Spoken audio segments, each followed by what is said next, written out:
I'm just thinking of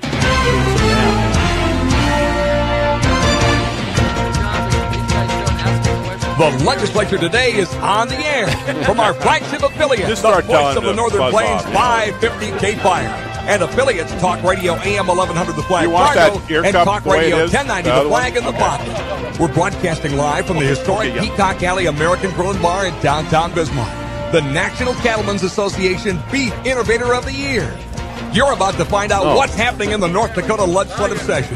Your host of the Legislature Today is Dale Wetzel, managing editor of Great Plains News and the Great Plains Examiner. If you have questions or comments or to watch the show, go to GreatPlainsNews.com.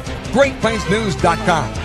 The Legislature Today is brought to you by the North Dakota Association of Oil and Gas Producing Counties, the Credit Union Association of the Dakota, the University of Mary, the North Dakota Corn, Soybean and Grain Growers Association, and the North Dakota Ethanol Council, the Northwest Landowners Association, Touchstone Energy Cooperative, North Dakota Rural Electric Cooperatives Association, and members Minn Kota Power and Great River Energy, the North Dakota chapter of Concerned Women for America, the Expressway Inn and Suites, where a good night's rest costs less, and the Peacock Alley. It's time to get started. Another hour of the Legislature Today is on the air. This is Dale Wetzel. This is the Legislature Today radio program. We are coming to you from the Peacock Alley American Bar and Grill in downtown Bismarck, North Dakota. It's light outside. It's reasonably warm. People are walking around without jackets on, and a number of them are coming into the Peacock Alley American Bar and Grill in downtown Bismarck to have a drink or have a meal. And you might hear a fair amount of ambient noise in the background, and that's a good thing because it means that the cash register is ringing at the Peacock Alley American Bar and Grill. They've been very gracious hosts to us during the Legislature Today, and we're coming to the end of the Legislature, and so we're thinking about nights gone by, and it's been quite an experience having this show at this place. And this hour of the Legislature Today is sponsored by the North Dakota Grain Growers Association, and we have with us Mr. Brad Thickeson, who is the president of the North Dakota Grain Growers Association. He is a farmer from Portland, North Dakota, not Portland, Maine, not Portland, Oregon, Portland, North Dakota, the only Portland that's important in this world. And Portland is in east central North Dakota. And we also have with us the director of the North Dakota Grain Growers Association, Brother Dan Wogson, who is a former North Dakota Democratic Senate Majority Leader. Yes, there is such a person in North Dakota. In fact, there's more than one. We just happen to have one of them with us this evening. We also have Senator Dave O'Connell, who is a former Democratic Senate leader and also a former Democratic state representative. He's one of the few folks in the legislature who has experience serving in both chambers. And we have another person with similar experience. We have Senator Terry Wanzik, a Republican from Jamestown who was in the North Dakota House before he moved to the Senate. Welcome, gentlemen. Thank you. Thanks a lot, Dale. Good to be here. Are you going to give us a sign so we know if the mic's on or off so we don't get a better job than what we got now? Well, if you want to start swearing, we'll try to get you a spot on David Letterman. All right. And I understand that there are other talk shows that might be interested in having you on, and who knows, if you can make some money at it, more power to you. I guess I would not want to be known as the person who became famous by saying certain obscenities on the air, and I'm sure that he feels that way too. Well, I hope he does. Anyway, first of all, gentlemen, I wanted to ask this question because we have folks here with experience in these matters. We have Senator O'Connell, who is a former Democratic Senate leader, and we also have Senator Wogson, former Senator Dan Wogson, the director of the North Dakota Grain Growers, who was the Senate Democratic leader, the majority leader in the 90s. And how difficult, just tell us, gentlemen, what is involved in closing the session down? Well, Dale, it's very complex. You know, the old adage is that once all the deals are cut, once everything is set, it still takes 2 weeks to get the paperwork done. we still don't have the deals done yet. And so we're a long ways away from getting this thing done. And, of course, we have 80 days in which to get it done. And they're working very hard. I mean, they worked last Saturday. My sense is you'll probably work this Saturday as well. But it takes a while. And these two leaders, Representative Al Carlson, Senator Rich Wardner, have got their work cut out for them. They're trying to put all the pieces together. They're trying to take the revenue we have and put it into all of the wants that North Dakota has. Not an easy piece, not an easy puzzle. And I tell you what, I congratulate both Terry and Dave, who were right in the thick of this thing, too, because, man, your job is tough. The reason that they're in the thick of things, by the way, is that both Senator Wanzik and Senator O'Connell are members of the Senate Appropriations Committee, which is working like a collective Trojan as the session winds down, because the big decisions to be made are budget decisions. Everyone else is kind of standing around or sitting around waiting for the Appropriations Committee to get its work done. So there's a lot of pressure. The policy issues, by and large, right now have been completed, Dale. Right now, it's all about the money, and we've got so many unlimited needs out there. When you talk about infrastructure, you talk about the Western needs that we have. You talk about, Terry, you're very involved in needs in the eastern part of the state for infrastructure. Dan makes an interesting point too, Dale, because we got a leader from the West who, knows the situation, but at the same time, he can't just stand up and want everything for the West. As a leader, you got to represent the whole state. Then you got a person from the East. Sometimes we wonder if he's representing the whole state. But Al is, I'm not picking on Al because he's extremely smart on where he wants to go. But until the leadership decides this is what the ending balance is going to be, and then it's up to Terry and I to decide, whose ox is going to get gored. And what happens, Danny does especially, I gore your ox. How much help are you going to help me then? And that's what we're down to now. It's bloodletting time is starting to go. You agree with that, Terry? Oh, by the way, just before you start, Senator Wanzik, Senator O'Connell, if you want to pick on Representative Carlson, please be my guest. Go ahead. Oh, okay. I hope Carlson isn't listening. I hope he is.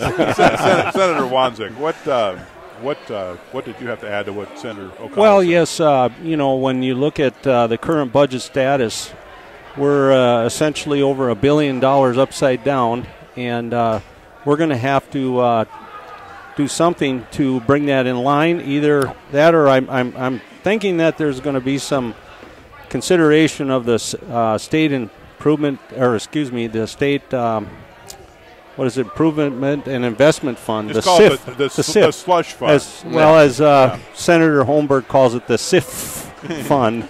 I call it the slush fund. The slush fund. Yes.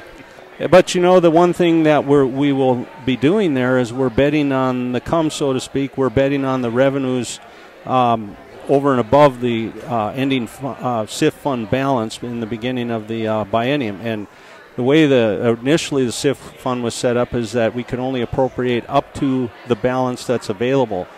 But we certainly have confidence, in my opinion, that those extra revenues will come in. But we talked about the West. I think some of us from the East, like myself from Jamestown, farmer in that area, do understand that the West needs to be prioritized. We do understand that a lot of the revenues, discretionary revenues that we have available to us, are because of what's happening in the oil patch. But I'm there, I guess, in a sense, to remind everybody that the contribution that our number one industry still provides, and that's agriculture. And a lot of the contributions that agriculture are making are to those base revenues, which, in my opinion, allow us to use some of the extra oil revenues for other very important one-time needs, infrastructure mainly, and things of that nature. Mr. Thickeson, I'm interested in what you're observing all this going on, and what's your impression of the work of the legislature so far? Well, they talk about making sausage, and I think they're kind of in that world of it right now. But, of course, in order to get a product out the door, you have to go through some pretty ugly debates and things. I admire these two guys for taking on the state's problems. I mean, all we're thinking about in eastern North Dakota is, when is this snow going to melt, and when's and watching the red knot rise, which is actually happening in Fargo right now, and hoping that this planting season gets up and going. But we know that this legislative session has got to go through this ugly time and this kind of, kill time where, nothing really gets done until the majority leaders decide to move, and it's something that we'll grin and bear, and hopefully we get a good product out the door at the end. I mean, what do you think the person in the street thinks when they see this kind of end of the session back and forth going on? Well, I would say 90% of North Dakotans really don't care until it gets into their back pocketbook. I mean, it's when they get something taken away from them or get some ask that they thought, when the cookie jar was so full at the beginning and they were in there with their ask and it didn't get, requested, then they wonder why. And, of course, they're going to have an axe to grind and they're going to have somebody to blame. And if you have a legislative bag on your lapel, you're probably going to be, persecuted a little bit. But that comes with the territory, and I think they're both seasoned enough veterans to know that they win some and they lose some, and they got to take the good with the bad. How well has the legislature done this year for agricultural interests and grain growers in particular? It's kind of interesting. Ag wasn't a big high in the requests, and I think it was kind of quiet. We had some things that we thought were big successes as far as North Dakota grain growers. One thing we want to get out there is that there's actually going to be what we call a Craigslist of wetland mitigation that's going to happen as far as if you get into a case where you're going to do some water management on your land, that you can access a mitigation bank or a resource to where you can hook up with another producer that has some wetlands that are available for mitigating. We also got a unified bill into where we want the NRCS and the U.S. Fish and Wildlife and the Soil Conservation Districts, a resolution that's passed on to the national level that we want them to work together, and we want them to be unified in their rules, and we want across county lines and state lines, and make it simple so that a farmer can understand it in layman's terms and be treated the same in all parts of the state. Did the grain growers have a particular opinion about this heritage fund that has been approved? Well, I think it's kind of one of those deals. We're not real crazy about it, Dale, but with the governor putting in his budget to start with, I think it's something that we realize might have to happen, and we feel like we would like to have some input on it, and we understand that, the conservation groups have got a big demand out there, and this public sentiment is that, the conservation has to survive. But as a producer and a person that lives off the land and lives on the land, I want them both to survive. I want it to be balanced, and I want production ag to survive at its best, and I want conservation there, because that's what's sustainable. Because what we're talking about here is a $30 million conservation fund, and there's going to be a advisory board appointed to try to determine how this fund is going to be dispersed in the form of grants. And the State Industrial Commission, which is the governor, the Attorney General, and the Ag Commissioner, are going to be making decisions on these grants. One of the debates during the deliberation on this bill was whether or not this land or this money was going to be used to purchase land, take it out of private hands, to purchase easements, to do things that are regarded as taking land out of agricultural production or making it more difficult to farm. And was that a concern of yours, Mr. Thickeson? Very much so. I mean, we have enough competition just in the ag sector itself, and going against the public sector as far as when you get oil funds like this to compete with just ag dollars, it would make it very hard to compete. And I think it's the wrong message to send. I mean, we can... These entities, or the Heritage Fund entities, can work with producers and come to an agreement that's healthy for the producer and that's healthy for the conservation groups. Senator O'Connell and Senator Wanzik, how well do you think the legislature has done for agriculture this year? Well, I personally think we've done quite well. One of the main areas that most people maybe don't think much about is the need for good roads and good infrastructure and a good network of infrastructure to be able to be successful in the industry of agriculture, just as it is with energy. I've had an opportunity, I've often shared this story, where I was involved in a conference in Chicago quite a few years ago, 7-8 years ago, where there was a group of farmers from Brazil speaking to us, and they talked about the cost of production for them to raise soybeans and their crops, and they were considerably lower than us, and it opened a lot of eyes, and everybody's wondering, well, how are we going to compete with that long term? Well, then they said there's a rest of the story, and that is their infrastructure is so, not lousy. up to, so lousy, that's the word, thank you, that it cost them nearly double what their regular cost production just to get it to market. It's very critical. That wheat or that corn or those soybeans or those cattle make their first trip to the market off that township road and get to a market collector road in the county, and then into the state road and into the federal road and into the railroad and into the shipping yard. I mean, all that is vitally important for us to be competitive in a global market. And our Department of Transportation budget is right at this moment is still in conference, but we're looking at $2.9 billion budget. I mean, that's over $4,000 per man, woman, and child in North Dakota that we're investing into our infrastructure. Yes, a significant part of that is going into the oil areas, but there is a lot of increased traffic out there where it's very much needed.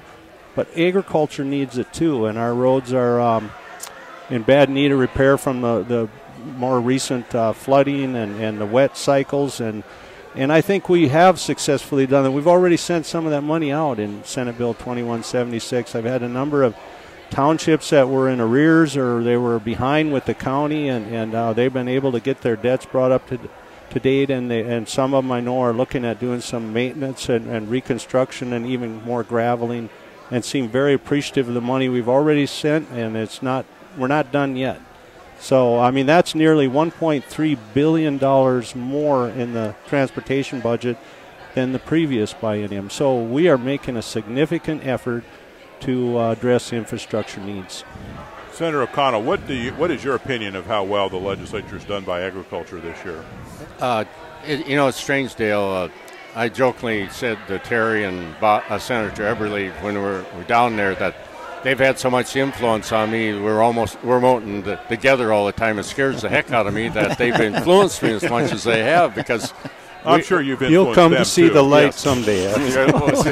Well, Terry, the heck it is, I started to see the light at the end of the tunnel, but I noticed today somebody blew the candle out. So, but maybe the light at the end of the tunnel is the train coming toward you. I didn't hear the whistle. But back on the Heritage Fund, Dale, and that's one reason I like working with you.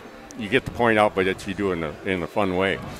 I voted against the Heritage Fund, and because I think the farmers do a great job. 99.9% believe in wildlife, believe in conservation and whatnot. This $30 million that was put in, this $30 million that we took away from roads, the university system, higher ed, and human services. And like Terry says, we're almost $3 billion on both the human service budget and transportation. So we are doing a lot on that, and we're trying to take a lot of traffic off the roads. I get a little concerned because all we ever hear is we got to get these trucks off the road. These truckers pay a lot of taxes and stuff too, and the highway patrol, we're trying to do a great job with them, trying to get more law enforcement out west. They have a heck of a problem with every kind of crime there is out there. It's not all bad, but I mean the way of life will never be the same again.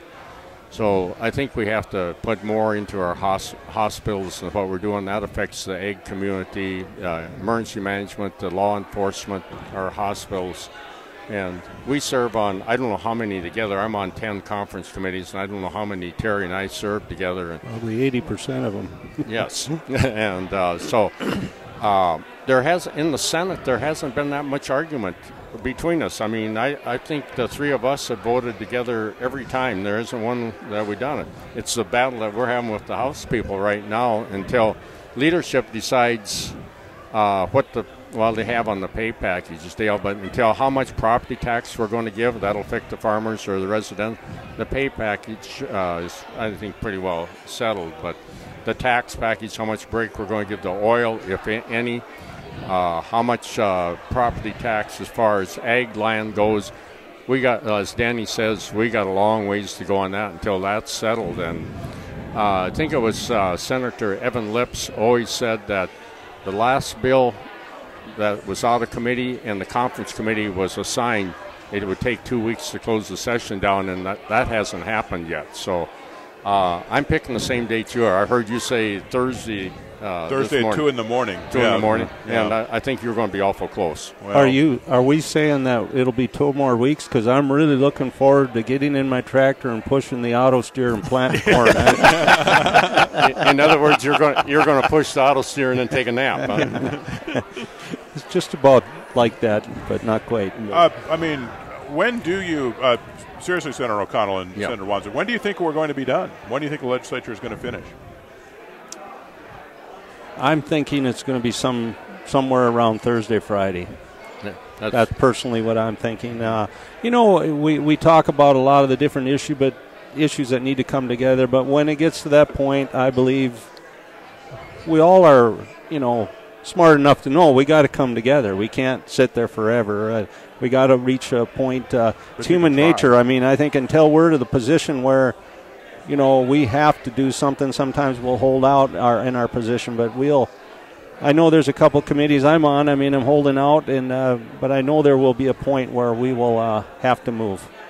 Yeah, so you have to act. Right, and when I was in leadership, I told the people too, and we talked about it quite a bit. That hey, one more day, so it takes one more day.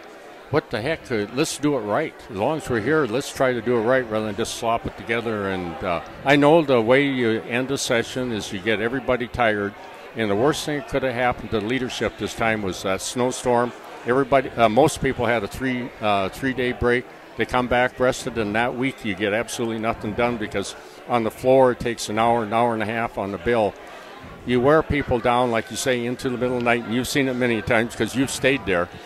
At 2 o'clock in the morning, all of a sudden, let's just get it over with. Resistance melts away. It does. 70-degree temperatures this weekend will help. Yes, it will. You come in Monday, you fight till Friday. I mean, that's kind of the old saying and everything like that. Dale, you bring up a great point, and that is the 2 a.m. because it's amazing what happens. You need to get it all done, but boy, a marathon session or two and a couple of Saturdays makes a big difference. Well, there's the old joke. There's 2 political parties in North Dakota, the House and the Senate. That's You're right, Dale. Yeah. But Dale, as a parent, I never thought that anything good happened after midnight. Well, except legislative adjournment. I mean, I don't think that anyone will. I mean, we can argue about the results, but I don't think that at this point in our year of our Lord that anyone's going to argue with the goodness of the legislature ending. It's just the argument is about whether or not what it did was a good thing or a bad thing. I see he's raised daughters also. That's why I'm laughing too. He has. I'm actually very much sympathetic to the idea that nothing good happens after midnight, especially if you've been consuming too much of what they serve at the Peacock Alley American Bar and Grill in Bismarck, North Dakota. You forgot a minute on the. Actually, we'll come back to this. The gentleman you just heard was Senator David O'Connell. He's a former Democratic Senate leader, and he's a member of the Senate Appropriations Committee. We also have with us Senator Terry Wanzik, a Republican from Jamestown, another member of the Senate Appropriations Committee.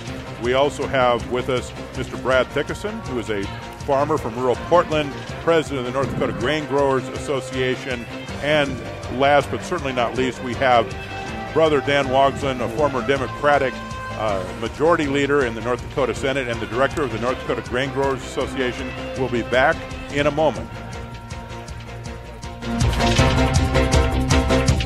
Chevy Silverado.